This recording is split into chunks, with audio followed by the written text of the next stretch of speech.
Sorry for the inconvenience, girls. I'll continue with the topic. So I was explaining to you all this point. It may be set up by the government or by cooperative societies, even by private agencies.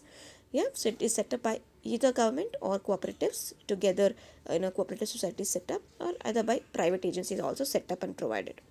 The next one is it provides several common infrastructural facilities, which includes water, power, roads, trainings, banks, repairs and maintenance, and many more. Okay, so these are all part and parcel of your industrial estates. So let's see the advantages of industrial estates now.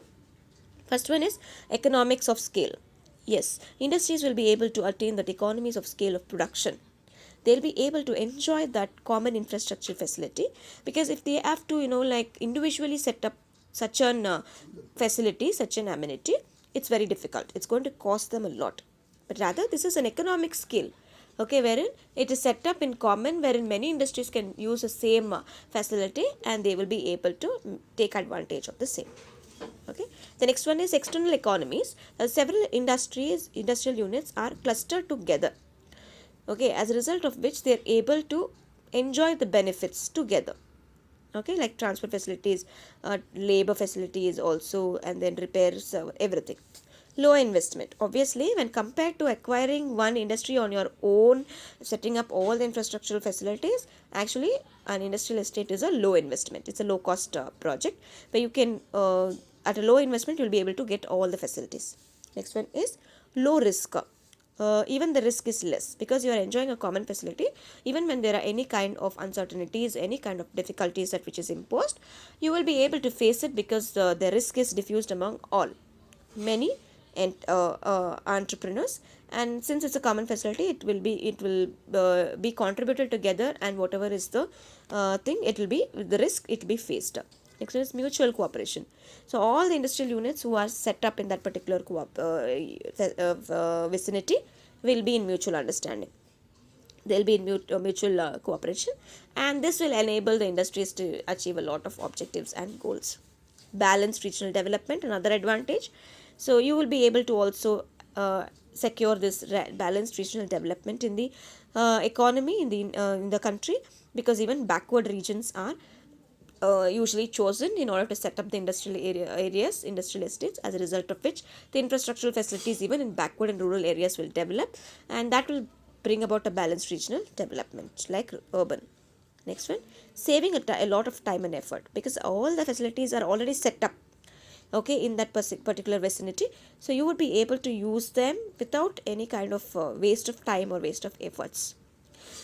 Industrial development. So industrial estates also develop the entrepreneurial development, also develop entrepreneurship, because they are providing it at a very lower cost, and entrepreneurs who are spontaneous and with the talent but with no proper capital investment will also be able to utilize these facilities in common, and will be able to achieve their objectives. All right, so the last topic that we'll see is the classification of industrial estates, or the division.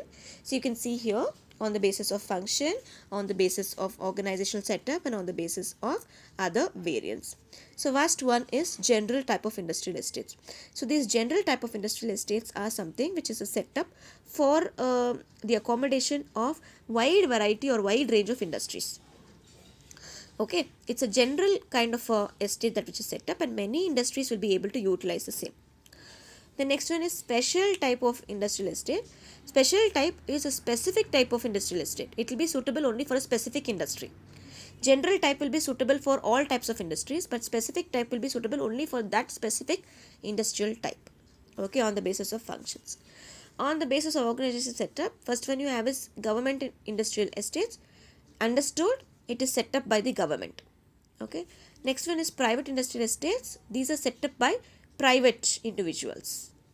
Then last one is cooperative industrial estates. This is set up by coordination of both government as well as private. This is cooperative. Okay, so private joining hands with private government joining hands with private industrial estates are set up as cooperative industrial estates. Lastly, on the basis of other variants, first one is ancillary industrial estates. These are small industrial estates, because usually ancillary industries are smaller industries which are set up in order to produce components and spare parts. So those industries are smaller, and so these are small industrial estates. Functional industrial estates. So these are industrial estates which is set up for industries which are manufacturing uniform units, okay, common products. So these are functional industrial units. And lastly is workshop bay. It's basically a space that which is provided for repair and maintenance, okay, for the industries. So workshop bay you can find it everywhere in almost all the industrial estates. Like even for example in a mall also you'll find a workshop bay where for the entire mall, for various outlets that which set up, sales outlets that which set off any kind of repair and maintenance that which is required, you can approach the workshop bay and you can get your repair and maintenance done. So that will also be kind of an thing facility that which is available. So that's also a type of industrial estate. So these are all the various types of industrial estates, girls. So if you have any doubts in this topic, you can clarify. um, so we left out with one more topic to finish up with your syllabus. Thank you.